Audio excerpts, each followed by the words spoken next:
আসসালামু আলাইকুম।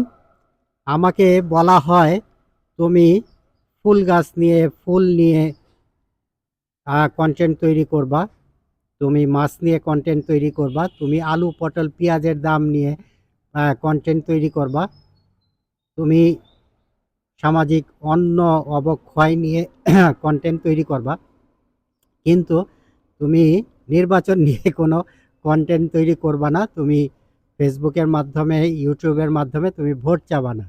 কি মজার বিষয়, তাই না? আমি পেঁয়াজের দাম জিজ্ঞেস করব, আলু পটলের দাম জিজ্ঞেস করব, মাছ তাজা না মরা সেটা জিজ্ঞেস করব, কন্টেন্ট তৈরি করব, কিন্তু দেশ নিয়ে কিছু বলতে পারবো না, নির্বাচন নিয়ে কিছু বলতে পারবো না, ভারত বিরোধী কিছু বলতে পারবো না, এবং আমাদের যে দেশপ্রেম, সঠিক দেশপ্রেম, প্রকৃত দেশপ্রেম, এগুলো নিয়ে আমি কোনো কন্টেন্ট তৈরি করতে পারবো না। চিন্তা করে দেখছেন কিভাবে আমাদেরকে বাধাগ্রস্ত করা হয় এবং আমাদের চিন্তা ধারণাকে কিভাবে ক্ষতিগ্রস্ত করা হয়। তো ধন্যবাদ সকলকে, ভালো থাকবেন। আসসালামু আলাইকুম।